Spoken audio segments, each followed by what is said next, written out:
ప్రస్తుతం మనం దేశంలో అత్యున్నతమైన యూనివర్సిటీలో ఉన్నాం. భారతదేశ స్వాతంత్ర పోరాటంలో తొలిదశ తెలంగాణ ఉద్యమంలో మలిదశ తెలంగాణ ఉద్యమంలో ఎంతో పోరాడి అటు దేశానికి స్వాతంత్రం తీసుకురావడంలో నేడు తెలంగాణ విముక్తి పొందడంలో ప్రముఖ పాత్ర పోషించిన ఉస్మానియా యూనివర్సిటీ, దీన్ని దక్కన్ నాలంద అని పిలుస్తారు. ఈ ఉస్మానియా యూనివర్సిటీలో ప్రముఖ ప్రొఫెసర్ డాక్టర్ వెంకటదాస్ సార్ ఉన్నారు. మరి ఈ సార్ని అడిగి ఇక్కడ జరిగిన ఉద్యమాలు, దీని నేపథ్యం, ఉస్మానియా యూనివర్సిటీలో ప్రత్యేకంగా ఇంజనీరింగ్ డిపార్ట్మెంట్కి సంబంధించిన చారిత్రాత్మక అంశాలు, ఇక్కడ జరుగుతున్న ఉద్యమాలకి ఆనవాళ్ళు, ప్రపంచంలో నలుమూలల దేశవ్యాప్తంగా ఉన్న ప్రముఖుల యొక్క వ్యక్తిగత విషయాలు, యూనివర్సిటీలో చదువుకున్న విద్యార్థి నాయకుల గురించి తెలుసుకునే ప్రయత్నం చేద్దాం. మలిదశ తెలంగాణ పోరాటంలో ప్రముఖ పాత్ర పోషించినటువంటి మేధావుల గురించి, ఉస్మానియా యూనివర్సిటీల జరిగిన ఉద్యమాలలో ప్రముఖంగా తెలంగాణ అభివృద్ధిలో భాగస్వామ్యమైన నేపథ్యాన్ని గుర్తు చేస్తూ సార్ని పలకరించే ప్రయత్నం చేద్దాం. సార్ నమస్తే సార్. నా పేరు అలెగ్జాండర్ సార్. మేము ఎస్టర్న్ ఛానల్ నుండి వచ్చాం. మీరు ఈ స్థాయికి, ఈ ప్రొఫెసర్ స్థాయికి రావడానికి, పల్లెటూరు నుండి పట్టణం రావడానికి, సర్కార్ బడి నుండి ఉస్మానియా యూనివర్సిటీకి రావడానికి వెనుక జరిగిన ఆ పోరాటం కావచ్చు, మీ నేపథ్యం కావచ్చు, చెప్పండి సార్. మంచి ప్రశ్న అండి.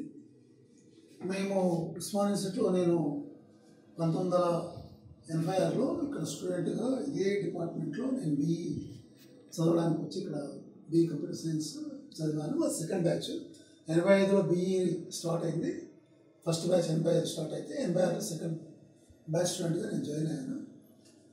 నేను ఇంటర్మీడియట్ చదివే రోజుల్లో ఇంటర్మీడియట్ సెకండ్ ఇయర్ సగం అయిపోయినా కూడా మాకు ఇంజనీరింగ్ ఉంటుందనే విషయం తెలియదు. ఫస్ట్ ఇయర్లో అసలు తెలియదు.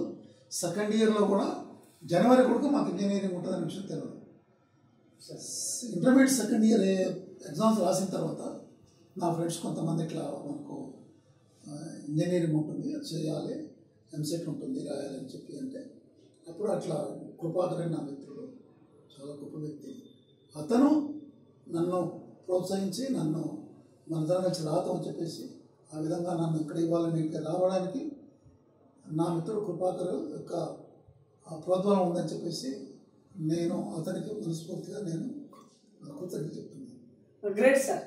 మీరు అదే ప్రొఫెసర్ కావడానికి మీరు మీ మిత్రులు కావచ్చు, లేకుంటే నిజంగా ఇంటర్మీడియట్ వరకు కూడా చాలామందికి మీరు చదువుకున్న టైంలో 80s కనుక ఆ ఇన్ఫర్మేషన్ తెలియకపోవడం, మరి ఇప్పుడున్న టెక్నాలజీ కావచ్చు, సోషల్ మీడియా కావచ్చు లేకపోవచ్చు, కానీ అమ్మ నాన్నలు మీకు చదువు చెప్పి నిజంగా ఈ స్థాయిలో ఉన్నారు అంటే మీ అమ్మ నాన్నల యొక్క త్యాగం గురించి చెప్తారా సార్? డెఫినెట్లీ చెప్పాలి. నేను నల్లమల్ల అడవి ప్రాంతం మాది. మాది అడవిలో ఉంటుంది మా విలేజ్. నేను 5వ క్లాస్ వరకు నేను క్లూస్లో అంటే రెగ్యులర్గా చదవలేదు. నేను పశువులు కాసుకుంటూ ఉండేవాడిని. మా ఆయన ఆరోగ్యం చెడిపోయిన తర్వాత నేను చనిపోతున్నాయేమో అనుకొని మా నాన్న ఇంకా ఎన్నో తీసుకెళ్ళిపోయి చదివించాలని నగర్ కర్నూలుకు తీసుకొచ్చేసి అక్కడ డైరెక్ట్ 5వ తరగతిలో చేంజ్ చేయడానికి. ఆ విధంగా మా నాన్న యొక్క ముందు చూపు వల్లనే నేను ఇక్కడ ఉన్నాను. మా తల్లిదండ్రులు అంటే మేము చాలా ఆర్థికంగా లేని కుటుంబాలు అవి, ఎంతో కష్టపడే వాళ్ళంటే ఆ కష్టాలు చెప్పకూడదు. వాళ్ళంతా కష్టపడి నన్ను చదివించారు. వాళ్ళ యొక్క త్యాగం వల్ల, వాళ్ళ యొక్క ముందు చూపు వల్లనే నేను ఇక్కడ ఉన్నాను. ఇది నా తల్లిదండ్రులు పెట్టినటువంటి భిక్ష. ఆ తర్వాత నా స్నేహితులు, నా తల్లిదండ్రులు అందరూ కూడా నాకు సమాజంలో ఇప్పటి వరకు నేను ఈ ప్రయాణంలో నాకు ఎంతోమంది నాకు సహకరించారు. ఆ విధంగా సహకరించడం వల్ల నేను వచ్చిన, కానీ లేకపోతే ఎవరు లేకుండా ముఖ్యంగా తల్లిదండ్రులు, ఆ తర్వాత ఆ రోజు ఉన్నటువంటి హాస్టల్ వ్యవస్థ, హాస్టల్స్లో చదువుకున్నా నేను. అక్కడ నుంచి ఇక్కడ రావడం జరిగింది. వచ్చిన తర్వాత ఉస్మానియా యూనివర్సిటీలో లెఫ్ట్ మూమెంట్ బాగా బలంగా ఉన్నప్పుడు జపాల్ చంద్రశేఖర్ ప్రసాద్ ఇంజనీరింగ్ స్టూడెంట్ ఆయన, అదేవిధంగా జార్జ్ రెడ్డి వాళ్ళ వారసత్వంలో ఉన్నటువంటి పీడిఎస్లో నేను ఇంజనీరింగ్ కాలేజ్ కన్వీనర్గా పనిచేయడం జరిగింది. ఆ తర్వాత ఇక బీఈ అయిపోయిన తర్వాత 90లో మరి ఇక్కడనే నేను ఫ్యాకల్టీగా చేయించడం జరిగింది. ఆ విధంగా నేను ఉస్మానియా యూనివర్సిటీలో పనిచేస్తున్న క్రమంలో మరి చాలామంది లెఫ్ట్ మూమెంట్స్ కింద పనిచేసినటువంటి మారోజు వీరన్న కానీ అలాంటి పెద్దవాళ్ళు, లేకపోతే ప్రదీప్, అంబిక, తర్వాత సంజీవ్ రెడ్డి, తర్వాత ఇట్లా ఇక్కడ ఉస్మానియా యూనివర్సిటీలో ఇట్లా వీళ్ళందరితో కలిసి పనిచేయడం జరిగింది. సో ఉస్మానియా యూనివర్సిటీలో నేను చదువుతున్న క్రమంలో చదువు ఒకటే కాదు, మాకు సమాజాన్ని కూడా చదువుకోవడానికి ఉస్మానియా యూనివర్సిటీ దోహదం చేసింది. ఆ విధంగా ఉస్మానియా యూనివర్సిటీ అలాంటి అంటే గ్రామీణ ప్రాంతం వచ్చేటువంటి పేదవాళ్ళకు అన్ని విధాలుగా అంటే మంచి భోజనం పెట్టి మంచి చదువు మంచి మరి చదువు చందని చెప్పి ఇవాళ ప్రయోగం చేసింది ఉస్మానియా యూనివర్సిటీ. కాబట్టి నిజంగా ఆ రోజు ఉన్నటువంటి పరిస్థితులు ఈ రోజు లేవు. నేను బాధపడుతున్నాను సార్. చిన్న విషయం సార్, అయితే నిజంగా మీరు అనుకున్నట్టు 80 నాటికి తెలంగాణ రాష్ట్రంలో ఒక రకంగా వామపక్ష భావజాలంతో ఇటు ప్రభుత్వానికి ఇటు ప్రజలకి భారీ ఎత్తున యుద్ధం జరుగుతాము. దాంట్లో భాగంగానే వామపక్ష భావజాలంతో ఉస్మానియా యూనివర్సిటీ కేంద్రంగా ఎవరైతే మేధావులుగా ఉన్నారో వాళ్ళందరూ ప్రముఖ పాత్ర పోషించరు. అది నిజం, మనం ఓకే దాన్ని యాక్సెప్ట్ చేద్దాం. 69లో తొలిదశ తెలంగాణ మూమెంట్ అదే పాల్వంచ కేంద్రంగా రవీంద్రనాథ్ ధ్యానవంతో మీద స్టార్ట్ చేస్తే ఈ వరంగల్, ఉమ్మడి, నల్గొండలో కూడా భారీ ఎత్తున ఉద్యమాలు జరుగుతూ ఉన్నాయి. ఆ ప్రాంతాల నుండి వచ్చిన విద్యార్థి నాయకులు ఉస్మానియా యూనివర్సిటీలో బలంగా ఉన్నారు. అదే జార్జి రెడ్డి ఆల్మోస్ట్ హత్య కూడా ఈ మన ఇంజనీరింగ్ కాలేజ్ దగ్గరలోనే 70-73 టైంలో జరిగిందని చెప్తా ఉన్నారు. అది మీకేమైనా ఐడియా ఉందా? నేను విన్నది మీలాగా హిస్టరీ.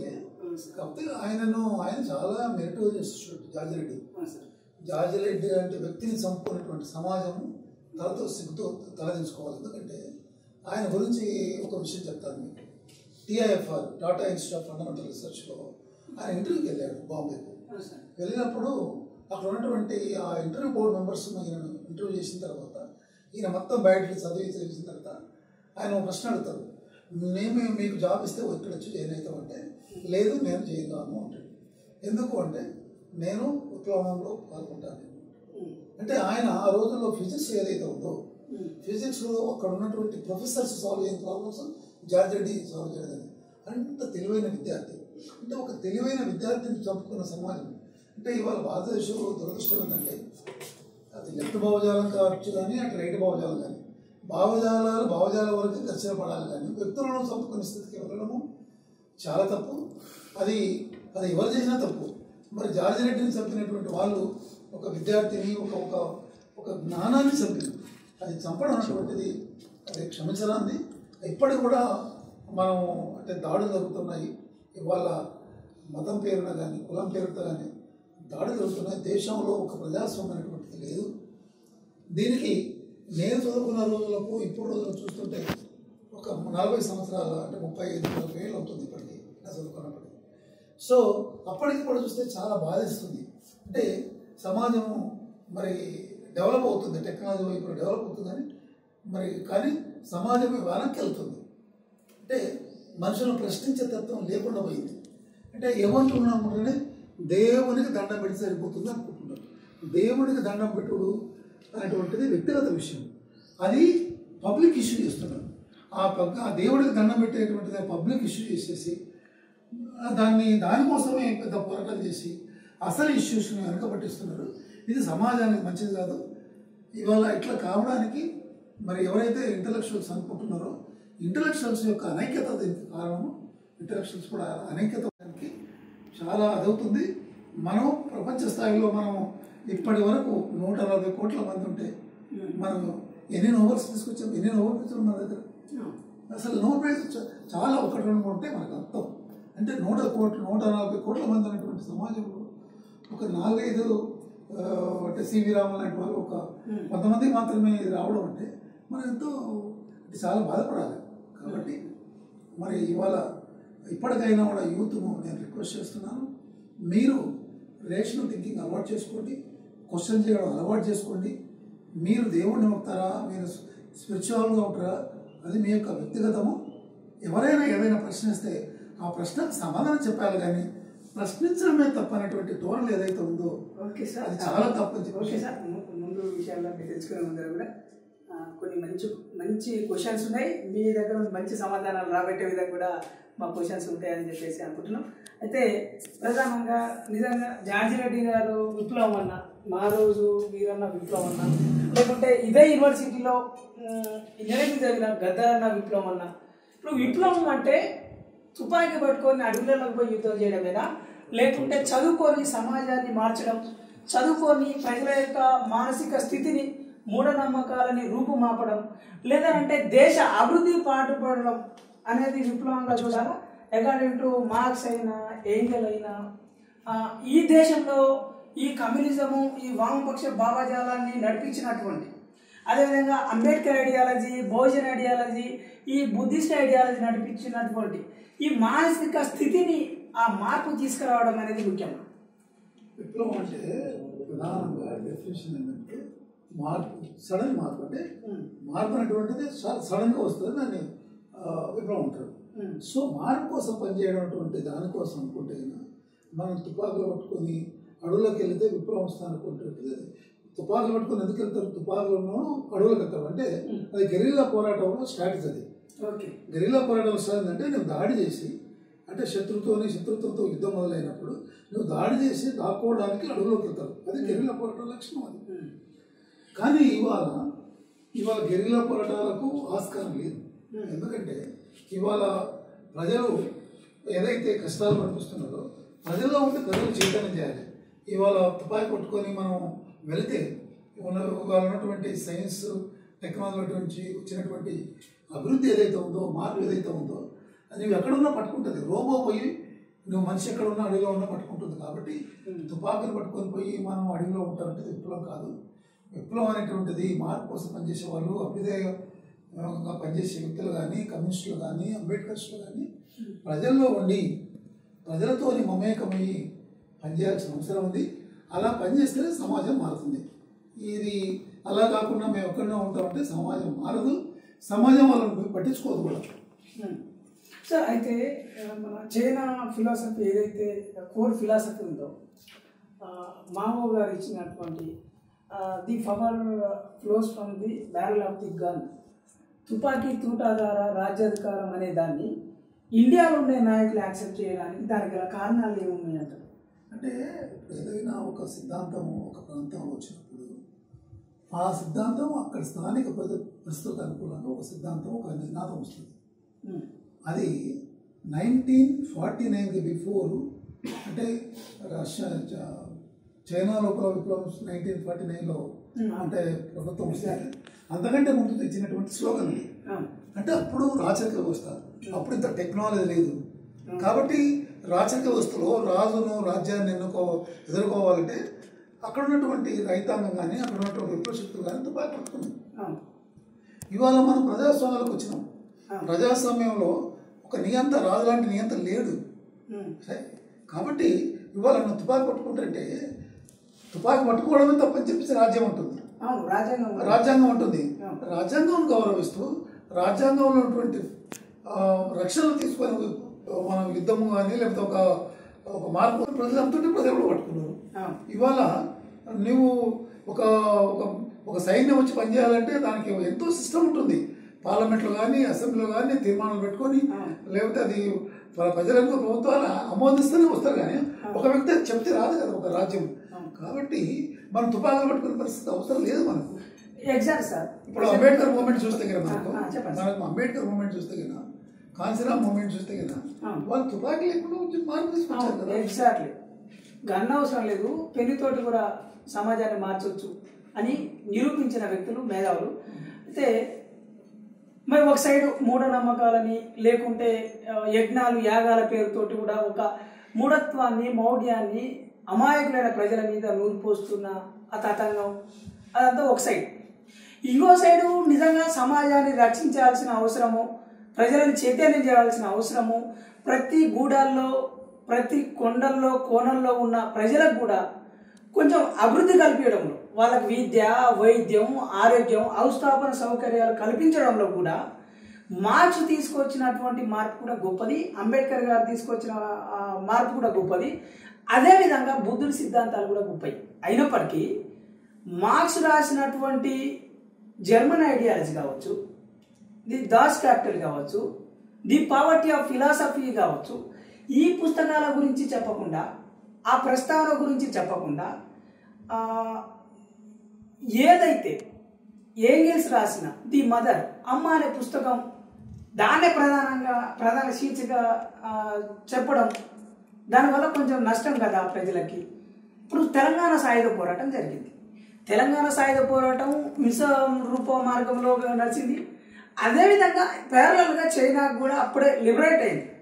ఇప్పుడు చైనా అభివృద్ధి చెందింది, భారతదేశం ఇంకా అభివృద్ధి చెందుతా ఉంది. వెనకబడడానికి కారణాలు ఈ దేశంలో ఈ మూఢనమ్మకాలు, ఈ యజ్ఞాలు, యాగాలు ఒక ఎత్తు అయితే, అదేవిధంగా ఈ వామపక్ష భావజాలంతో చేసిన నాయకులది కూడా తప్పిదం అవుతుందా? మంచి ప్రశ్న ఇది. భారతదేశంలో కమ్యూనిస్ట్ పార్టీలు ఒక తప్పిదాన్ని చేసింది. ఆ తప్పిదం ఏంటంటే నేను చెప్తాను. మనకు దాస్ క్యాపిటల్ కానీ లేకపోతే మార్క్స్ డెవలప్ చేసినటువంటి ఆ సిద్ధాంతం, మార్క్స్ సిద్ధాంతం ఏదైతే ఉందో ఆయన పేరు వచ్చింది సర్ప్లస్ వాల్యూ థియరీ కూడా, ఆయన పేరు వచ్చినటువంటి మార్క్స్ ఏదైతే సర్ప్లస్ వాల్యూ లేకపోతే శ్రమ దోపిడీ అనేటువంటిది ఏదైతే ఉందో, ఈ దీనికి సంబంధించి ఆయన ఏం చేస్తారంటే ఇప్పుడు సంపద అనేటువంటిది ఏంటంటే ఎవరైనా ఒక వ్యక్తికి అంటే శ్రమను మిగిలించుకొని కార్మికుల చేసిన పనిని ఏదైతే ఉందో వాళ్ళ శ్రమను మిగిలించుకొని పెట్టుబడిదారులు ఎదుగుతారని చెప్పేది సర్ప్లస్ వాల్యూ లేదా శ్రమ దోపిడీ అంటారు. సో ఆ విధంగా ఆ రోజు చెప్తూ ఈ కొంతమంది మాత్రమే ఇండస్ట్రియలిస్టు కొన్ని వేల మంది కార్మికుల ద్వారా శ్రమను దోచుకొని ఎదుగుతున్నటువంటి సిద్ధాంతం ఏదైతే ఉందో అది అక్షరాల సత్యం. సో అంటే శ్రమకు తగ్గ ఫలితాన్ని ఇవ్వకుండా నీవు నీ యొక్క మానసిక శ్రమే గొప్పది, నేను ఈ ఫ్యాక్టరీ పెట్టడం లోపల నా యొక్క తెలివి ఉంది కాబట్టి, మీరందరూ పనిచేస్తున్నారు కాబట్టి ఈ లాభాలు మొత్తం నేనే తీసుకుంటానటువంటిది ఆ దోపిడీ పద్ధతి. నువ్వు తీసుకో, కానీ నీకెంత శ్రమ ఉంది, అతని శ్రమ ఎంత ఉంది, నీ శ్రమకి ఎంత, ఒక న్యాయబద్ధమైనటువంటిది లేకుండా చేయనటువంటి దాన్ని దాస్ క్యాపిటల్ కానీ మార్క్స్ కానీ ప్రశ్నిస్తారు. అప్పుడు ప్రశ్నిస్తూ ఆయన ఏమిటంటే ఈ విప్లవము యూరప్ లోపల కార్మిక వర్గ నేతృత్వంలో వస్తుంది చెప్తాడు అది మార్క్స్.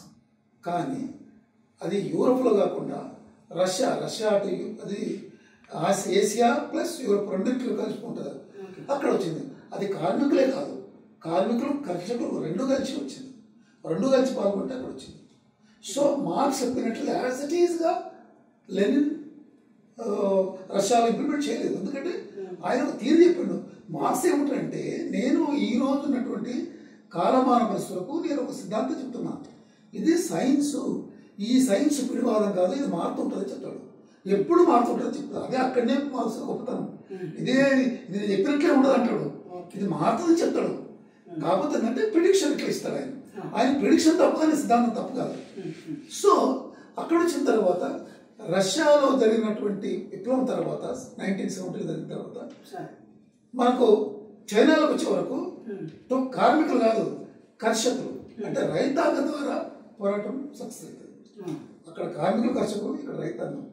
భారతదేశంకి వచ్చే వరకు కమ్యూనిస్ట్ పార్టీలు ఏం చేయాలి అంటే రష్యాలో కర్షకులైతే కార్మికులైతే, చైనాలో కర్షకులైతే రైతాంగం అయితే, భారతదేశంలో ఎవరు విప్లవాన్ని తీసుకొస్తారని క్వశ్చన్ వేసుకుంటే ఒక సమాధానం దొరికింది. వీళ్ళు గుడ్డిగా అంటే అటు రైతాంగం అనుకోకుండా డైరెక్ట్గా కార్మిక వర్గ నేతృత్వంలో మనం విప్లవం తీసుకొస్తాం. అసలు భారతదేశంలో కార్మికులతో రైతాంగం ఎక్కువ ఉన్నారు కదా, రైతాంగం బట్టి కార్మిక వర్గ నేతృత్వం అంటే మార్క్స్ చెప్పింది యాజ్ ఇట్ ఈజ్ తీసుకుపోవడం అనేటువంటిది భారతదేశ కమ్యూనిస్ట్ చేసిన పొరపాటు. ఎగ్జాక్ట్ సార్ మీరు చెప్పింది. యూరోప్లో ఏదైతే ఇండస్ట్రియలైజేషన్ స్టార్ట్ అయిందో, ఈ మాంచెస్టర్ కేంద్రంగా ఈ టెక్స్టైల్ బిజినెస్ ఏదైతే ఉందో, ఒక వ్యక్తి యొక్క శ్రమను దోపిడీ చేసుకోవడం ద్వారానే లాభం వస్తుంది. ఆ లాభం తాలూకు యజమాని తీసుకొని తినడం వల్ల వీళ్ళ శ్రమ దోపిడీకి గురవుతా ఉన్నారు. నిజంగా వాళ్ళకి విద్య, వైద్యం, ఆరోగ్యం అన్ని రకాలుగా వాళ్ళకి హక్కులు ఇవ్వాలి. అదేవిధంగా ఈ దేశంలో అంబేద్కర్ ఆ బ్రిటిష్ కాలంలో కూడా పని దినాలు తగ్గించాలి, 8 గంటలు ఇవ్వాలి, ఈఎస్ఐ ఇవ్వాలి, వాళ్ళకి ప్రసూతి సెలవులు దినాలు ఇవ్వాలి అని చెప్పేసి అంబేద్కర్ చెప్పిండు. ఓకే, ఇప్పుడు కూడా చాలా చోట్ల అంబేద్కర్ గారి పేరు చెప్పకుండా మరి మార్క్స్ పేరు లేకుండా మావో పేరు చెప్పడానికి రీజన్ ఏంటంటారు? అంటే ఇక్కడ మీరు ప్రపోజల్ దానికి వచ్చే ముందు కమ్యూనిస్ట్ ఒక విషయం చెప్పదలుచుకున్నాను. కమ్యూనిస్ట్ మిస్టేక్ ఏంటంటే భారతదేశంలో విప్లవం ఎట్లా సక్సెస్ అవుతుందని అనుకుంటే కదా, అంటే మార్క్స్ మనం అంబేద్కర్ తర్వాత వస్తాం అనుకుంటే కదా వాళ్ళు కరెక్ట్ చేసేది. భారతదేశంలో విప్లవం ఎట్లా సక్సెస్ అవుతుందంటే భారతదేశంలో విప్లవ శక్తులు ఎవరు అంటే వెట్టి చాకరీ చేస్తున్నటువంటి బహుజనులు, అంటే శూద్రులు. ఆ రోజు సాకలాయన వెట్టి చాకరీ, మంగళాయన వెట్టి చాకరీ, ఒడ్రాయన వెట్టి చాకరీ, అంటే బీసీలు దాదాపు కులవృత్తులు ఉన్నటువంటి వాళ్ళంతా వెట్టి చాకరీ చేశారు.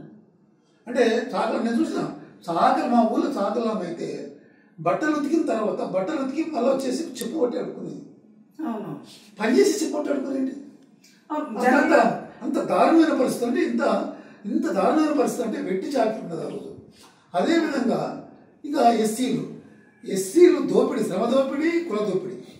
బీసీలు ఏమో శ్రమ దోపిడీ, ఎస్సీలు ఏమో శ్రమ దోపిడీ, కుల దోపిడీ, తర్వాత కుల అణిచివేత. అంటే ఈ బీసీలను ఎస్సీలను నాయకత్వంలో తీసుకొని ఇక్కడ భారతదేశంలో విప్లవం తీసుకోవాలి. ఇక్కడ విప్లవ శక్తులు ఎవరంటే కార్మికులు కాదు, కర్షకులు కాదు.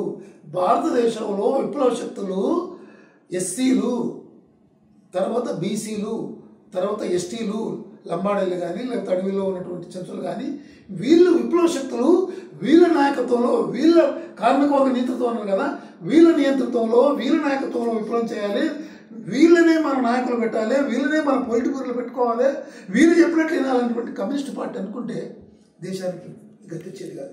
ఇప్పుడు కూడా సిపిఎం కానీ సిపిఐ కానీ సిపిఎం కానీ వాళ్ళ పొలిటి బ్యూరో లోపల సిపిఎంకి అయితే ఇప్పటి వరకు కూడా ఒక ఎస్సీ వ్యక్తి పొలిటి బ్యూరోలోకి వెళ్ళి ఒక దానికి నాయకత్వం వచ్చలేదు. అంటే ఇక్కడ అంటే 15% ఉన్నటువంటి బ్రాహ్మణులు కానీ, రెడ్లు కానీ, క్షత్రియులు కానీ వీళ్ళే పొలిటి బ్యూరోలో మొత్తం 90% ఉంటారు. బీసీలు, ఎస్సీ, ఎస్టీ మిగతా వాళ్ళు 10% ఉంటారు. ఎట్లా వీళ్ళు విప్లవం తీసుకొస్తారు? సిగ్గుపడాలి. భారతదేశంలో ఉన్నటువంటి కమ్యూనిస్ట్ పార్టీలు సిగ్గుపడాలి. అలా సిగ్గుపడకపోతే కమ్యూనిస్ట్ పార్టీలను నమ్మొద్దు. ఎందుకంటే ఇవాళ అంటారు ఏంటంటే ఎదగలేదంటే ఏది ఉంది. మనము అంటే 140 కోట్ల మంది ఉన్నటువంటి భారతదేశంలో ఒక 20-30 మంది ఎస్సీ, ఎస్టీ, బీసీలు ఇంటలెక్చువల్స్ లేరా నీకు?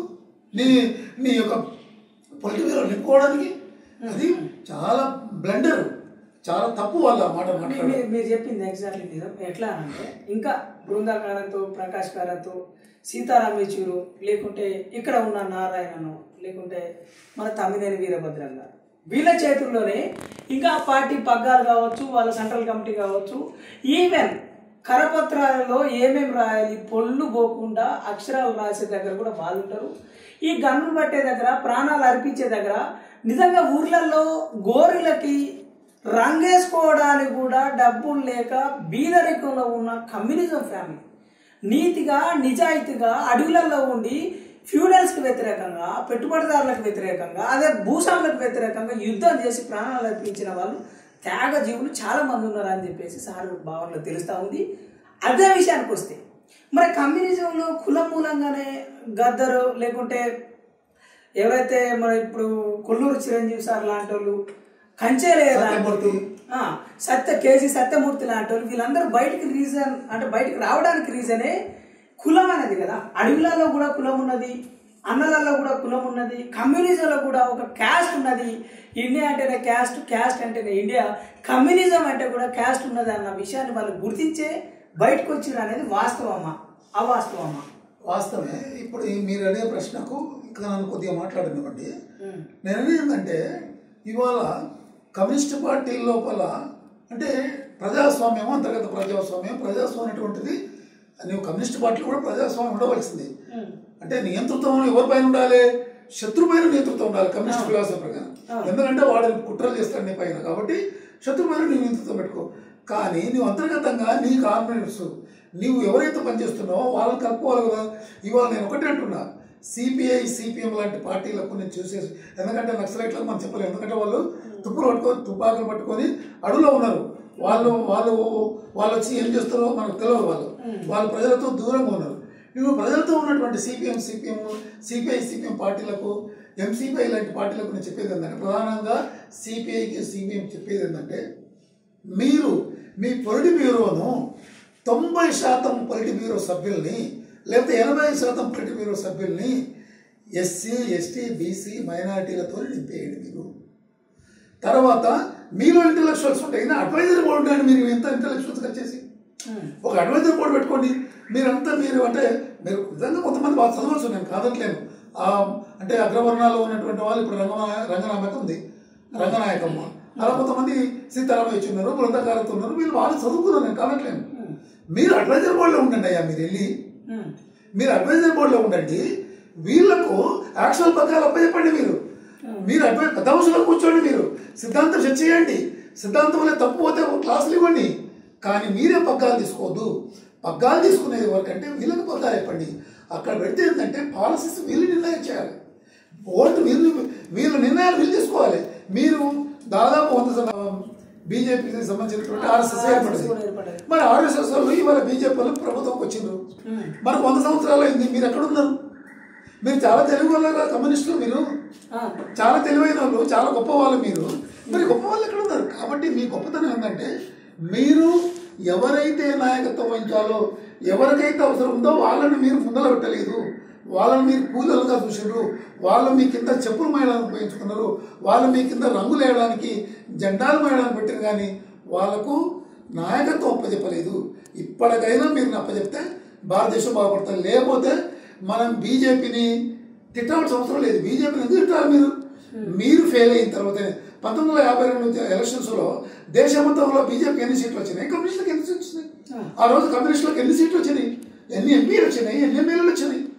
మరి మీకు అన్ని ఈ దేశ ప్రజలు అంత పట్టం కట్టింది కదా.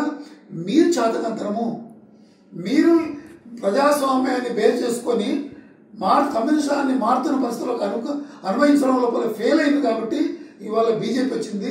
బీజేపీని తిట్టేదానికంటే, గగ్గోలు పెట్టేదానికంటే మీరు తెలివి తెచ్చుకోండి. మేము సిగ్గు దగ్గర పనులు చేశాము, మేము చాలా పొరపాట్లు చేశాము.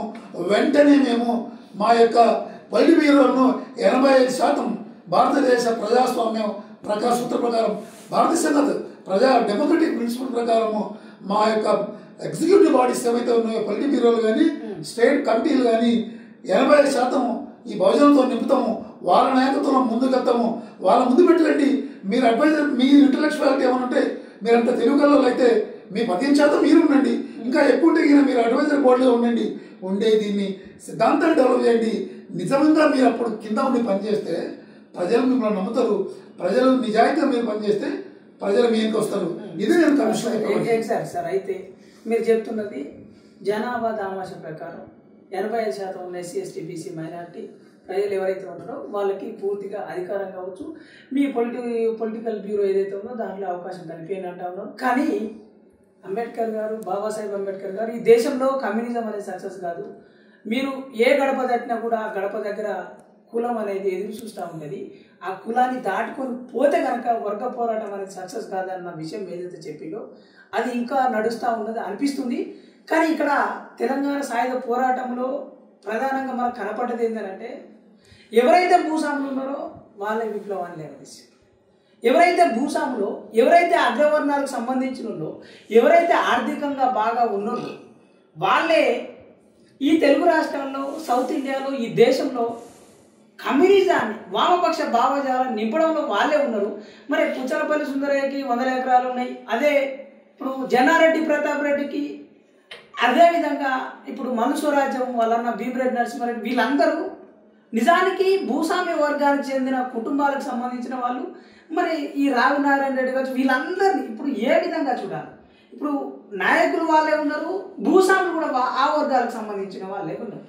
ఇప్పుడు ప్రధానంగా రేకెత్తిస్తున్న ఏదైతే ప్రశ్న ఉందో ఆ ప్రశ్నకు గల సమాధానం ఏమని చెప్తారు మీరు?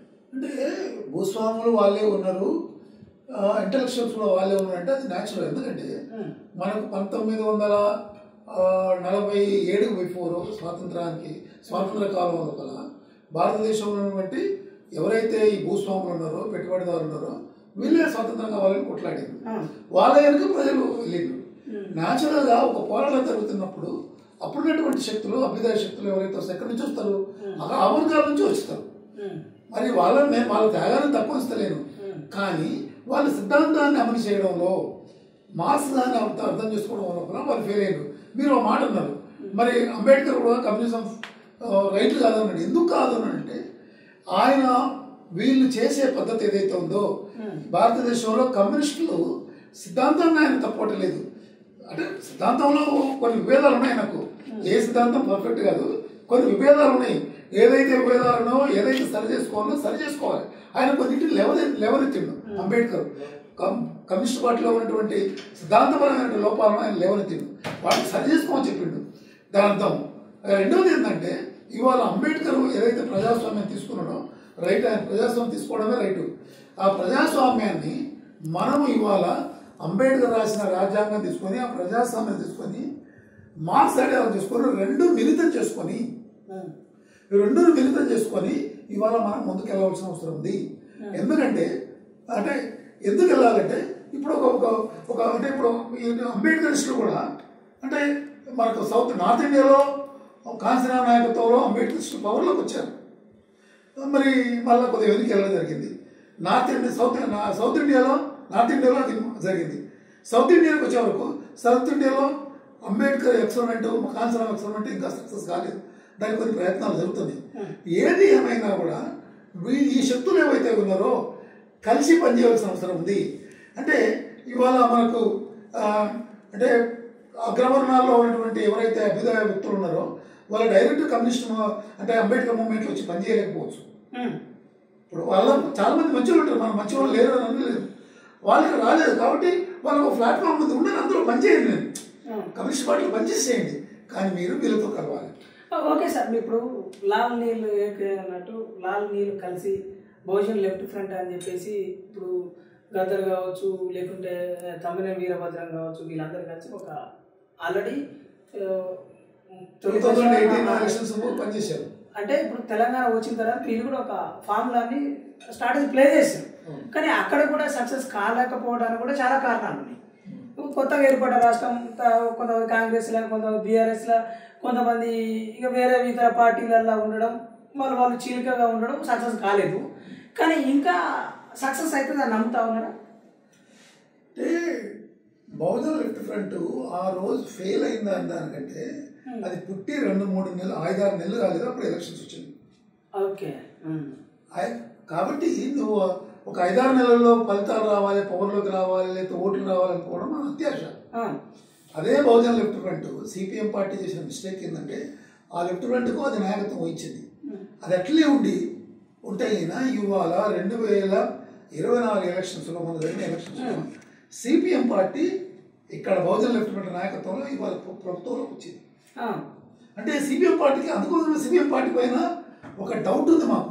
అంటే మీరు ప్రజల కోసం పనిచేస్తున్నారా, లేకపోతే ప్రజల కోసం పనిచేస్తున్నట్టు ముసుగేసుకొని స్థితిని యథాస్థితిగా మేము కొనసాగడానికి పనిచేస్తున్నటువంటిది డౌట్ వస్తుంది. ఎందుకంటే ఆ పార్టీలో ఉన్నటువంటి అగ్రవర్ణాలు, అదే నేను అంటున్నాను, అదే సిపిఎం పార్టీలో స్టేట్ కమిటీలో కానీ రాష్ట్ర కమిటీలో సెంట్రల్ కమిటీలో కానీ బహుజనులు ఉంటాయి కదా, బిఎల్ఎఫ్ కొనసాగేది, ఇవాళ పవర్లోకి వచ్చేది. అంటే బహుజనులు లేకపోవడం వల్లే నష్టం జరిగింది అంటున్నారు. మన మునుగోడులో కూడా మరి బీఆర్ఎస్కి సపోర్ట్ చేసి వాళ్ళని గెలిపించే ప్రయత్నం చేసింది కదా. ఇక చేస్తూ ఉంటారు. ఏంటంటే ఇప్పుడు ఎట్లుంటుందంటే బీజేపీని ఓడించడం కోసం మేము ఎవరన్నా ముద్దాడతాం, కేసీఆర్ అంటే గొంగళపూడి ముద్ద అన్నట్లు. ఆ గొంగళపూరు ఈయన గొంగళపూరు, కేసీఆర్ గొంగళపూరు ఆయన పోయి ముద్దాడింది. ఎగ్జాక్ట్లీ. ఒక్కసారి మళ్ళీ క్యాంపస్కి వద్దాం.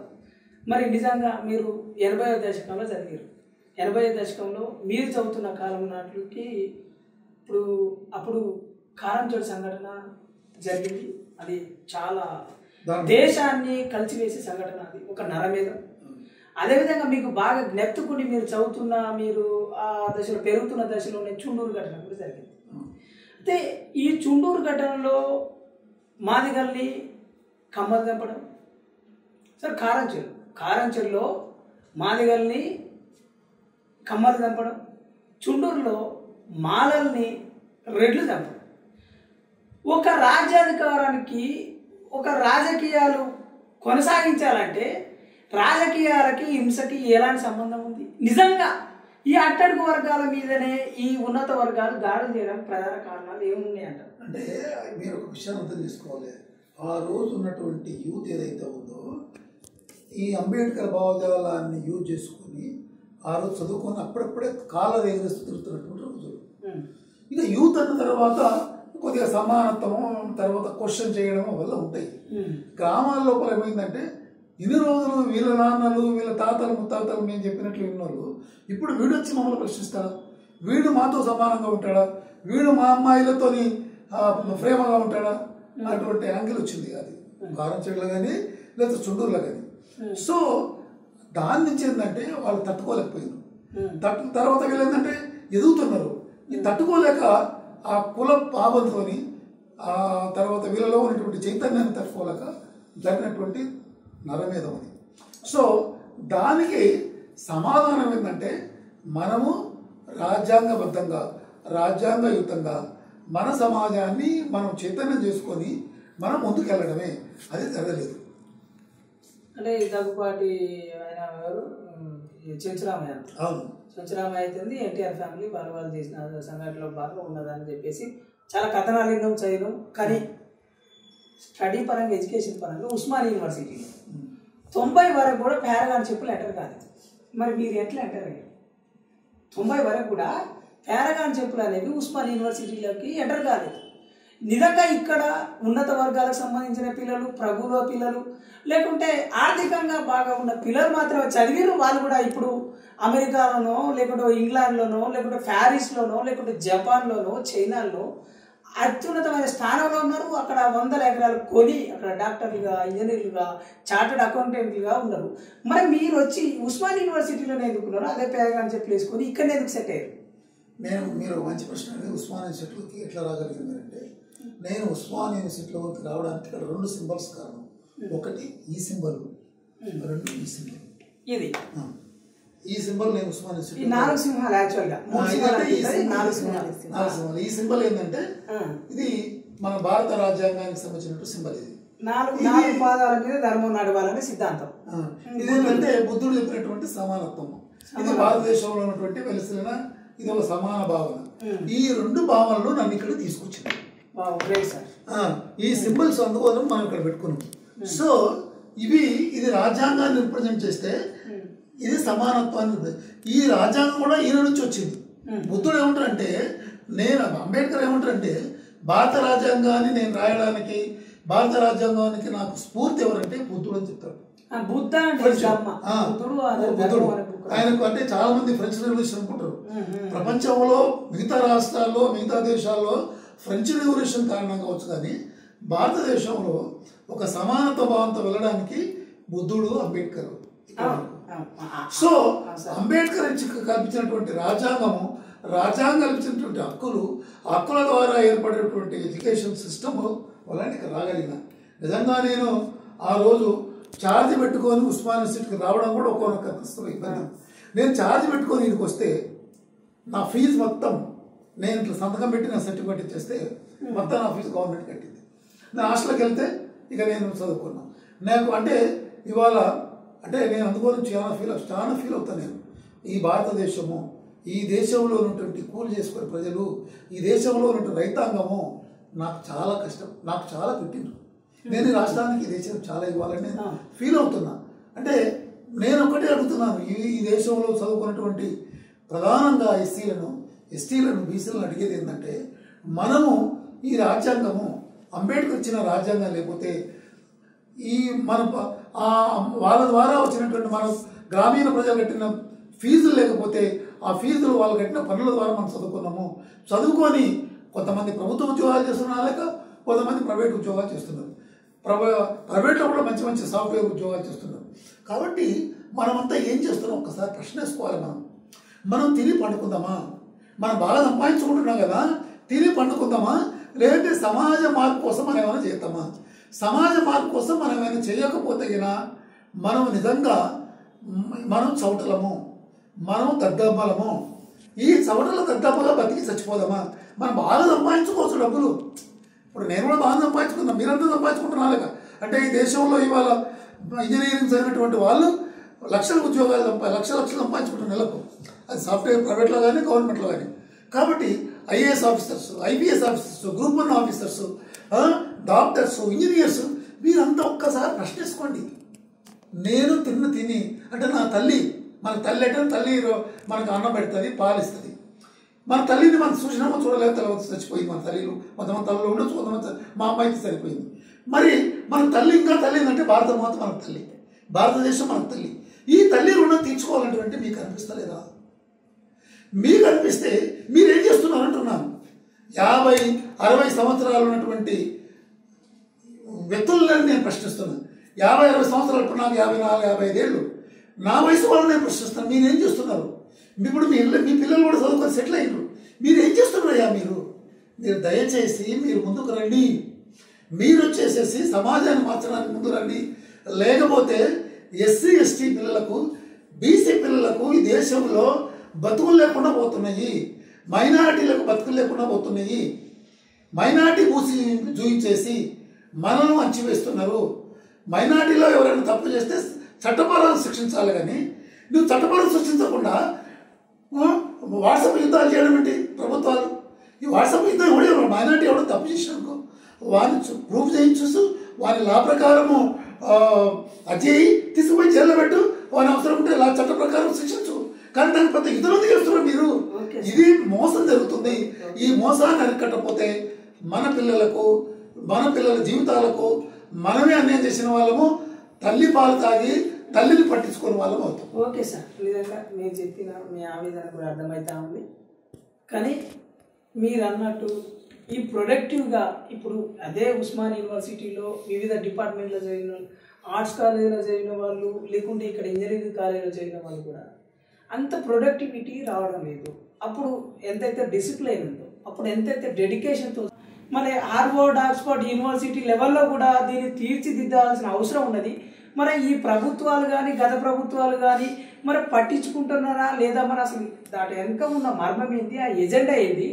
మరి ఈ దేశాన్ని మార్చడంలో, తెలంగాణ అభివృద్ధిలో, స్వాతంత్ర పోరాటంలో, దేశ స్వాతంత్ర పోరాటంలో ప్రముఖ పాత్ర పోషించినటువంటి ఉస్మానియా యూనివర్సిటీ విద్యార్థులు నేడు మరి చిన్న ఉద్యోగాల కోసం ఓ టెలికాల్ సెంటర్లలోనో లేకుంటే చిన్న చిన్న ఉద్యోగాలను చేయడానికి, అక్కడనే పరిమితం కావడానికి, నిరుద్యోగులుగా ఉండడానికి ప్రధాన కారణాలు ఏంటి?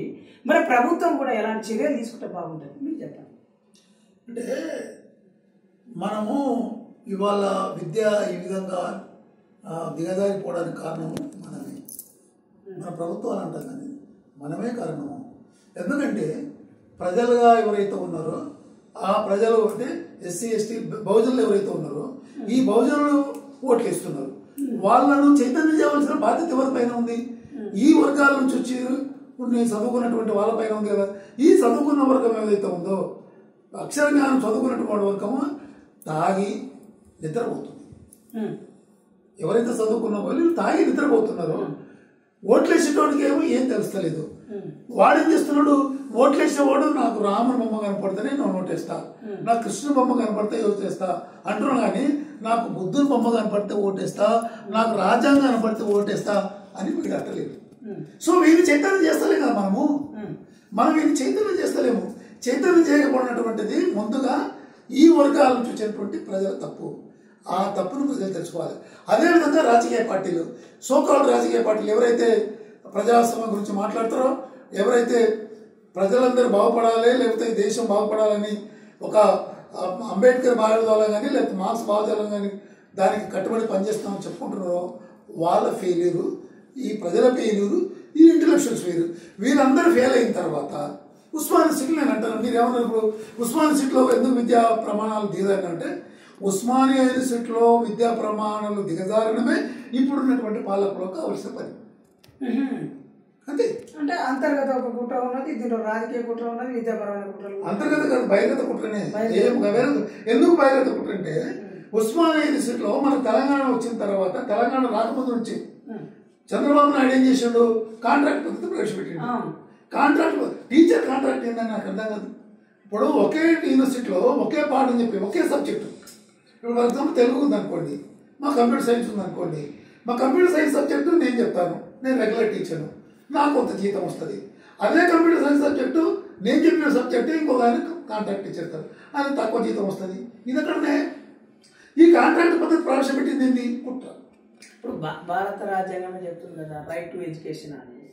ఏమని 21వ అధికరణ కింద విద్య అనేది వ్యాపారం చేయకూడదు, విద్య అనేది అన్ని వర్గాలకు అందాలని చెప్పేసి చెప్తాను. అదేవిధంగా మీరు అన్నట్టు అదే 91-92 టైంలో నెదురుమల్లి జనార్దన్ రెడ్డి గారు ఈ ప్రైవేట్ యూనివర్సిటీస్ ప్రైవేట్ కాలేజీకి సంబంధించిన బిల్లు తీసుకొచ్చినప్పుడు మీరు అంటున్న ఎవరైతే ఇప్పుడు ఇక్కడ ఉస్మాన్ యూనివర్సిటీలో లెజెండరీ ఒక లీడర్షిప్ ఉన్నదో అదే పీడిఎస్ లీడ్ చేస్తున్న మారోజు వీరన్న గారు వ్యతిరేకించడం వల్ల నాడు నెదురుమల్లి జనార్దన్ రెడ్డి గారి గవర్నమెంట్ దిగిపోవడానికి ప్రధాన కారణం ఒక ఉస్మాన్ యూనివర్సిటీ విద్యార్థులు, ఒక సగటు ఒక విద్యార్థి నాయకుడు అన్న సంగతి చాలా మందికి ఇప్పుడు మీకు తెలుసున్నది. కానీ అదేవిధంగా ఇప్పుడు జరుగుతున్న రాజకీయాలు లీడ్ చేయడంలో నిజంగా ఉస్మాన్ యూనివర్సిటీ విద్యార్థి నాయకులు ఇంకా ఎక్కబడి ఉన్నారు. మనం ఆ పార్టీలలో పనిచేయడమో లేకపోతే ఒక అసంఘాన పరిషత్ నిర్మించినట్టు అట్లా నిర్మించకపోవడమో మరిదేశ తెలంగాణ పోరాటంలో విద్యార్థుల నాయకుల యొక్క అనైక్యత లోపమా, లేదు అని అంటే ఇక్కడ ఉన్న బహుజన వర్గాలకు సంబంధించిన ఎస్సీ ఎస్టీ బీసీ మైనార్టీలకు సంబంధించిన ఆ ఉన్నత మేధావి వర్గాలకు సంబంధించిన లోపమా? ఇప్పుడు ఇక్కడ ఏంటంటే లోపము ఇప్పుడే కానీ మనదే, మన లోపం. ఎందుకంటే మనము అంబేద్కరు అందించినటువంటి చైతన్యంతో యూనివర్సిటీస్లోకి వచ్చిన తర్వాత ఒక దాదాపు ఒక 30-40 సంవత్సరాలు ఆ ఫలితాలు అనుభవించిన తర్వాత ఆ ఫలితాలను వెనక లాక్కుంటుంటే మనమంతా చేస్తున్నది కూర్చునిపోయినాము. ఇది మన తప్పు. మనప్పుడు మీరు అన్నప్పుడు నెల్లూరు జనార్దన్ రెడ్డి వెనక తీసుకోవడానికి కారణం ఆ రోజు వీరన్న పీడిఎస్ కారణం, అదేవిధంగా మిగతా విద్యార్థి సంఘాలు కూడా కారణం. ప్రధానంగా వీళ్ళు లీడ్ చేశారు, నేను కాదట్లేదు. కానీ ఇవాళ మన యూనివర్సిటీస్లో ఒక పద్ధతి ప్రకారం మనలో మనకు ఇప్పుడు మనకు అంటే ఇవాళ ఏంది కుల పోరాటాలు వచ్చినాయి. ఇప్పుడు మాదిగండారు, మానాడు, ఇట్లా తొడుందపై ఇట్లా రకరకాల కుల పోరాటాలు వచ్చినాయి. మా రోజు వీరన్న కుల పోరాటాలు చేసుకొని ఆయన ఒక ఎక్స్పెరిమెంట్ చేయాలనుకున్నాను. అయితే ఈ కుల పోరాటాలు వచ్చేసి ఏంటంటే ఇవాళ ఏమైందంటే నా సీట్లు మాలాయన తీసుకుపోతున్నాడు, నా ఓట్లు నా యొక్క సీట్లు అని మాదిగాయన అనుకుంటాడు, మాదిగాయన సీట్లు నేను తీసుకుపోతున్నాను మాలాయన అనుకుంటాడు. అదేవిధంగా లంబడాయన ఎట్లయినా పంచాయతీ పెట్టిండు. అదేవిధంగా బీసీ లోపల వాళ్ళకు పంచాయతీ ఏబిసిడి ఆల్రెడీ ఉంది, ఇంకా పంచాయతీ పెట్టిండ్రు, రకరకాల పంచాయతీ పెట్టింది. పంచాయతీ పెట్టి మనలో మనం తనుకున్నట్లు వాళ్ళు చేస్తున్నారు. మరి మన ఇంటలెక్చువల్ ఏం చేస్తున్నారు? మన ఇంటలెక్చువల్స్ మన నుంచి వచ్చినటువంటి ఇంటలెక్చువల్స్ ఎవరైతే ఉన్నారో వీళ్ళ లోపం కదా అంటారు నేను. కాబట్టి ఇవాళ కుట్ర జరుగుతుంది. విద్య గురించి చెప్తాము. ఇవాళ టోటల్గా అంటే కాంట్రాక్ట్ టీచర్ ప్రారంభించేసి తెలంగాణ రాకముందు నుంచి తెలంగాణ వచ్చిన తర్వాత 10 ఏళ్ళ వరకు కూడా యూనివర్సిటీస్లో ఇప్పటివరకు సీట్లు ఫిలప్ చేయలేదు. ఫిలప్ చేయకుండా చేసాడు ప్రైవేట్ యూనివర్సిటీస్ తీసుకొచ్చింది. ఇవాళ చూడండి మీరు, ఇవాళ నేను చాలామంది బాగా డబ్బులు ఉన్న వాళ్ళు ఎంత అగ్రవర్ణాలు అనుకుందాం, మెజారిటీ మనం చేస్తే అగ్రవర్ణం. ఇవాళ అగ్రవర్ణాల పిల్లలు మొత్తం కూడా వాళ్ళు ఉస్మానియా సీట్లో వస్తే ఇంజనీరింగ్లోకి వస్తారు, ఆర్ట్స్ కాలేజీలో వస్తే టైంపాస్కి వస్తారు వాళ్ళు. అంతే, వాళ్ళకేముంది? వాళ్ళు ఇప్పుడు ఏంటంటే ప్రైవేట్ యూనివర్సిటీలో పోయి చదువుకుంటారు, ప్రైవేట్ కాలేజ్ చదువుకుంటారు, చదువుకుని అమెరికా వెళ్ళిపోతాడు వాడు, లేదా యూరోప్ వెళ్ళిపోతాడు. యూనివర్సిటీ బ్రాండ్ కోసం మాత్రం వస్తారు. అట్లా యూనివర్సిటీ బ్రాండ్ అందుకోవాలి. ఇప్పుడు అమెరికా వెళ్ళడానికి సిబిఐటీ సరిపోతుంది కదా. కాబట్టి ఉస్మానియా యూనివర్సిటీలో ఇవాళ ఉస్మానియా యూనివర్సిటీ లాంటి మేము చదువుకున్నప్పుడు ఉస్మానియా యూనివర్సిటీలో సీట్ రావడం, ఉస్మానియా యూనివర్సిటీ రావడం ఒక ప్రెస్టేజ్ వాల్యూ. ఇవాళ ఉస్మానియా యూనివర్సిటీని ప్రైవేట్ యూనివర్సిటీస్కి వచ్చేసి దానికంటే తక్కువ చేస్తున్నారు. ఎందుకు తక్కువ చేస్తున్నారు? ఇప్పుడు యూనివర్సిటీలో టీచింగ్ లేదు ఇప్పటి వరకు. చూద్దాం, కాంగ్రెస్ గవర్నమెంట్ వచ్చింది, ఏమైనా సీట్లు పెరగ అంటే ఫ్యాకల్టీ లేకుండా ఎట్లా ఎడ్యుకేషన్ వస్తుంది? కాబట్టి ఫ్యాకల్టీ నిర్మాణం రిక్రూట్మెంట్ జరగకుండా కుట్ర జరుగుతుంది. ఈ కుట్రను ఎదుర్కోవాల్సినటువంటి బాధ్యత బహుజన వర్గాలపై ఉంది. బహుజన అనుకోవడమే ఎందుకు బహుజన అధికారులకు రావాలి? బహుజనులకు రావాల్సిన ఫలితాలను రాకుండా కుట్రలు చేస్తారు కాబట్టి బహుజనుల అధికారం రావాలి. బహుజనులకు అన్ని అందితే బహుజనుల అధికారం రావాలని నేను కూడా కోరుకోను. ఎందుకు బహుజనులకు ఎవడు పరిపాలిస్తే అండి? అక్కడ రెడ్డి పరిపాలిస్తే ఏంటి, లేకపోతే వెలమయ్య పరిపాలిస్తే ఏంటి? ఓ బాబునాయన ముఖ్యమంత్రి అయితే నాకే ఇబ్బంది లేదు. కానీ వాళ్ళు మన పైన కుట్రలు చేస్తారు. వాళ్ళు కుట్రలు చేస్తారు కాబట్టి మనం అధికారులకు రావాలంటున్నాను. మనం అధికారులు చేస్తే వాళ్ళ పైన మనం కుట్రలు చేయము. ఎందుకంటే బహుజనులు ఏ బహుజనులు కూడా ఇంకొకరి కుట్ర చేయడు. అయ్యో పాపం ఉంటాం. ఇప్పుడు మన గ్రామాల్లో ఒక రెడ్డి ఆయన ఒక దొర ఉంటాడు, ఒక వెలమంతరం ఉంటాడు, రెడ్డి ఉంటాడు, ఆయన ఎన్నో తప్పులు చేస్తాడు. కానీ అయ్యో చచ్చిపోతే అయ్యో బాబు త్వర చచ్చిపోయినట్టు. కానీ మానవుడు చచ్చిపోయినట్టు. అంటే మనం ఏంటంటే మనము అవతల చాలా ప్రజాస్వామికంగా వాడు శత్రువు అయినా కూడా వాని సాధిపోతుంటుంది. మనం అధికారంలో వస్తే మనం అందరు సమానంగా చూస్తాం, వాడు అధికారంలో ఉంటే వాడు సమానంగా చూడడు. కాబట్టి సమానంగా చూసే బుద్ధి ఉన్న వాడు అధికారంలో ఉండాలి. ఓకే, మనం అధికారంలో అనుకుంటారు. దానికోసం మనం అంత ఖర్చు పని చేయాలి. మనం పని చేస్తాం. మనం పెద్ద తెలుగు కల్లోమని ఇక మనం కొట్లాడతాం, నేనే తెలుగు కల్లోని, నేనే తెలుగు కల్లు, నేనే తెలుగు. ఇది మనతో వచ్చినటువంటి అలకారి. ఈ తెలివిని మన తెలివి కాదు. మన తెలివి ఉంటే ఇవాళ నీ తెలుగు కల్లోడవు కదా, నీ ఇంకా ఎంతమంది ఫాలో అవుతున్నారు? ఆ క్వశ్చన్ ఆన్సర్ లేదు. ఎంతమంది వస్తున్నారు, ఎంతమంది ఎమ్మెల్యేకి? Exactly sir, exactly. అదే ఉస్మాన్ యూనివర్సిటీ గ్లోరీని రీస్టోర్ చేయడానికి ఇప్పుడు ఈ 100 సంవత్సరాలు గొప్పగా ఘనంగా భారతదేశ చరిత్ర పుటలలో సువర్ణ అక్షరాలతోటి లిఖించదగిన ఒక యూనివర్సిటీ ఉన్నది అంటే ఉస్మాన్ యూనివర్సిటీ. ఏషియాలో కన్స్ట్రక్షన్ సంబంధించి కూడా ఇండో ఇస్లామిక్ అన్ని శైలీలు అక్కడ కనబడతా ఉంటాయి. ఉస్మాన్ యూనివర్సిటీకి ఎంత పేరు అని అంటే ప్రతి ఒక్క డిపార్ట్మెంట్కి ఇదే యూనివర్సిటీ ఇస్రోకి లేకుంటే నాసాకి లేకుంటే ప్రపంచంలో గొప్ప గొప్ప యూనివర్సిటీలకి ఇక్కడ నుండి విద్యార్థులు పోయారు. ఇక్కడ నుండి పోయిన విద్యార్థులే దేశాన్ని పరిపాలించే నాయకులు అయ్యారు, ప్రధానులు అయ్యారు, రాష్ట్రాలు పాలించే ముఖ్యమంత్రులు అయ్యారు. ఆ గ్లోరీనెస్ని రీస్టోర్ చేయడానికి ఒక హార్వర్డ్ లెక్కనో, ఒక ఆక్స్ఫర్డ్ లెక్కనో, ఒక గార్డెన్ యూనివర్సిటీ లెక్కనో, ఒక నార్త్ ఈస్టర్న్ యూనివర్సిటీ లెక్కనో మళ్ళీ తిరిగి పునర్నిర్మించాలంటే ఎంత బడ్జెట్ అవసరం అవుతుంది, ఎలాంటి విధి విధానాలు తీసుకుంటే మంచిది అవుతుంది? ఇక ఉస్మాన్ యూనివర్సిటీకి 1,00,000 కోట్ల బడ్జెట్ పెట్టినా కూడా ఆ అసెంబ్లీలో ముఖ్యమంత్రి అగ్రవర్ణాలు కూర్చుంటే దీన్ని హార్వర్డ్ యూనివర్సిటీ చేయలేదు. ఎందుకంటే దీని హార్వర్డ్ యూనివర్సిటీ కావాలంటే డబ్బుల కంటే విజన్ ఉండాలి. ఈ యూనివర్సిటీకి వచ్చే వాళ్ళ నుంచి ఒక ప్రజాస్వామికమైన వాతావరణంతో ఇక్కడ ప్రజలు బాగుపడాలంటే ప్రేమ ఉన్నవాడు అక్కడ కుర్చీలో కూర్చుంటే మామూలు డబ్బులతోని, ఎక్కువ అవసరం లేదు, మామూలు డబ్బులతోని దీన్ని రీస్ట్రక్చర్ చేసుకుంటే మీరు అన్నటువంటి MIT, హార్వర్డ్ లేకపోతే ఇలాంటి యూనివర్సిటీ, ఇలాంటి హయ్యర్ ఎడ్యుకేషన్ లర్నింగ్ ఇన్స్టిట్యూషన్ స్థాయికి దీన్ని తీసుకెళ్ళచ్చు. అంటే మీరు చెప్పిన దాన్ని బట్టి చూస్తే BSP పార్టీ రాష్ట్ర అధినేత doctor RS Praveen Kumar sir లాంటి వాళ్ళని కూర్చోబెడితే పని అవుతుంది అని అంటారా? మరి RS ప్రవీణ్ కుమారా, లేకపోతే ఇంకా కంచాయిలైనా, లేకపోతే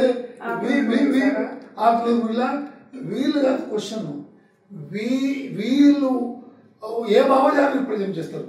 ఆకునూరి మురళి అంబేద్కర్ ఐడియాలజీ రిప్రజెంట్ చేస్తే, తర్వాత ఎవరు మన RS Praveen Ambedkar ideology represent చేస్తే, ఎవరు మన కంచాయిల వీళ్ళ ఐడియాలజీ రిప్రజెంట్ చేస్తే వాళ్ళు అక్కడ ఐడియాలతో కూర్చుంటే అవుతుంది. అలాంటి వ్యక్తులు అంటే నేను సామాజిక వర్గాన్ని కాదు, ఐడియాలజీ కూడా ముఖ్యమే. వాళ్ళు ఆడ కూర్చోవాలి, వాళ్ళకి ఆ కమిట్మెంట్ ఉండాలి.